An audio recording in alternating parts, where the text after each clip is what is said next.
Hi, How far are you going? all the way to the beach. The correct air freshener? Glade. Glade is always light and delicate. The game is called lawn darts. The 1970s had minimal rules, policies, and restrictions, a time when people engaged in crazy habits and anything was possible. And much of it led to unregulated products that could kill you. Here are normal things from the 1970s no longer allowed today.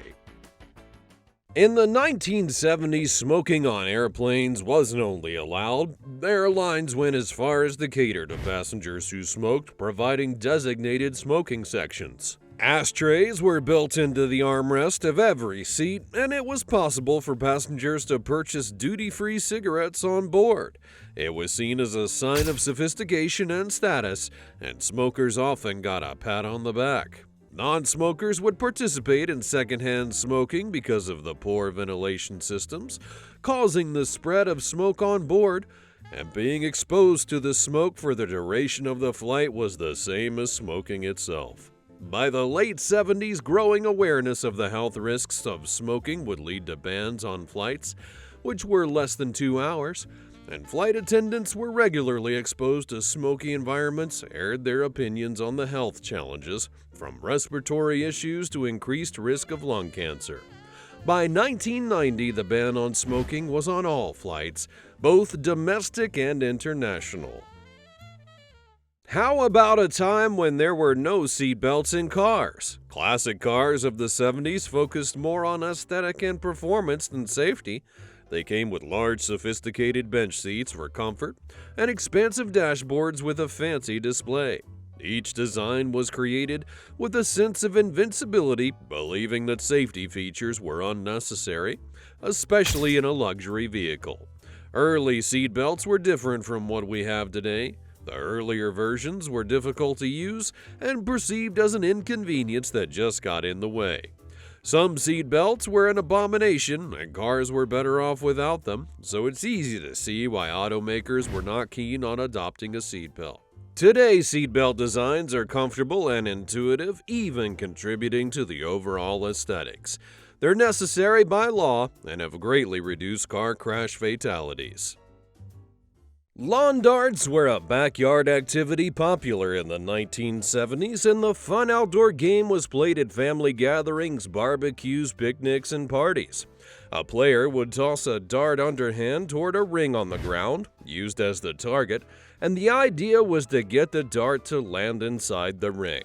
The game was similar to horseshoes. The darts were cheap to purchase and owned in many homes. Parents would allow children to play unsupervised, which would lead to serious accidents, like one case of a child who got a lawn dart stuck in her head. The mishandling of the sharp metal would cause puncture wounds, skull fractures, and other issues, and following public outcry on the risk of darts to children, the game was banned in 1988, causing retailers to remove it from the shelf. Today, lawn darts are a piece of history that remain illegal to buy and sell. Lead-based paints were a staple in the past, used in construction, home decor, and other applications.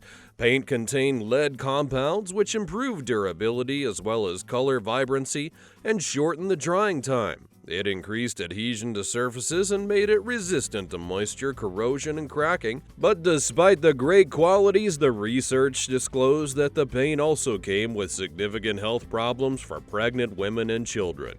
Dust particles from the dried paint could cause lead poisoning if inhaled or ingested, and high levels of exposure led to kidney damage, neurological problems, premature and stillbirth, and developmental delays in children, amongst other complications. By 1978, the sale of lead-based paint was banned for residential use, and old homes identified as a risk are renovated, with lead-based paint being removed. There was a time when asbestos in building materials was the trend. The remarkable properties made it one of the best materials to use in the industry, and very little was known about its health implications, so engineers would use it in every home construction. It was especially recommended for fireproofing homes, but other uses were insulation, flooring, and drywall. Over time, it was discovered that particles of dried asbestos could be found in the air and would be inhaled, leading to lung disease, cancers, and other forms of disorder. These diseases manifested later on in life, depending on the amount of exposure, and in 1989, the EPA issued a ban on all products containing asbestos, as well as its use in building homes. It's still possible to find old homes and commercial buildings that still use asbestos. One of the most notable things of the 70s was heavy marketing and commercialization of goods, ranging from cereal to toys and fast food. The level of unregulated advertising to children was alarming. Everything was designed to appeal to children as they were impressionable. Catchy jingles with vibrant colors, mascot characters, and animations that were a perfect advertising strategy, and once you could make a child want the product bad enough, it was going to sell, either by their individual needs or by peer influence. There were no federal guidelines. The approach was always profit-driven. As technology and consumer behavior evolved, laws were put into place to control the pressure that was placed on fragile minds, as kids often developed unsavory behavior such as theft when denied a sugary treat or a cool new toy. Remember when children would ride in the back seat of their parents' car with no child car seat or form of restraint? Early manufacturers focused on luxury and performance, with minimal attention to safety features. Parents didn't see the need to restrict their children, allowing them to roam from one end of the vehicle to another. They were allowed to sit anywhere, and in some cases would even sit on your lap in the front seat. Parents would hold on to their kids, believing it was safe enough. Children could also be seen standing up in the back seat or even laying down on a long trip. This greatly underestimated the force generated in a car collision, leading to numerous fatalities over the years. Today, car seats for kids are essential features in every vehicle in compliance with safety law. The laws of drinking and driving were lax in the 70s. In those days, there was no such thing as a designated driver, so it would be common for people to drive themselves home after a long night at the bar. Drinking and driving without strict penalties contributed to road accidents, but many took pride in their ability to drive home after having drinks, boasting of being able to hold their liquor. These drunken adventures often did not end well. Drunk driving was treated as a minor traffic infraction, and the driver would still be allowed to go on their way as long as they gave a good excuse for their behavior. The dangers of driving under the influence led to the enforcement of laws that penalized those who were found guilty. The contrast was glaring. While you could get away with drunk driving in the 70s, a high blood alcohol content today could lead to a fine, a suspension of license, and possible jail time. Smoking was deeply embedded in the 1970s culture as cigarettes were marketed as the ultimate relaxers and a symbol of sophistication. People were allowed to smoke everywhere, in planes, hospitals, offices, schools, and more, and secondhand smoke in public places was inevitable. Non-smokers would actively participate in inhaling the exhales of everywhere they went. There was little knowledge of the effects of secondhand smoke, and the risks were downplayed by companies whose aim was to beat their competition and make more sales. As more research was carried out in the long term, it became clear that both smokers and secondhand smokers were at risk of severe health issues, some of which were fatal. This led to strict non-smoking rules in all public spaces and the removal of ads from television and all forms of media. Corporal punishment in schools was a normal form of discipline allowed by many. Students who showed any kind of acting out, who were disobedient or lagged in their studies, were corrected by a spanking, a striking with a ruler, a belt, or a paddle. And parents wholeheartedly supported the practice, often sending their children to specific schools known for a harsh punishment. The term "spare the rod and spoil the child" was tossed around often, and many depictions of corporal punishment in movies, TV shows, and sitcoms. It was reported over time the use of corporal punishment would often lead to severe physical harm, fear, anxiety, and other psychological problems. After debates on the impact on the minds of children, it was then banned in many regions. The soda culture of the 1970s was at its peak, with numerous brands marketing refreshing and tasty high-fructose soda in glass bottles as primary packaging. Soda brands competed for the top spot, as a variety would be churned out in the market, and among the ingredients used to make the drinks was high-fructose corn syrup, which dominated other forms of soda. The glass bottles were popular as they were durable, reusable, and provided a neutral environment that made the soda last longer. Over time, studies linked high-fructose corn syrup to health conditions like diabetes, obesity, and other health risks, and health organizations began regulating sugary beverages, introducing strict labeling requirements to discourage excessive consumption of the drink. Eventually, glass bottles gave way to aluminum cans for safety and portability. Riding bikes back in the day was a way for children to blow off steam while also running errands, and despite the dangers, non-helmeted bike riding was a common thing. Helmets existed at that time, but they weren't widely marketed nor enforced by the law. Everyone would ride their bike with a bare head on busy streets and off-road terrain, and there was nothing as refreshing as feeling the wind in your hair while cycling at top speed.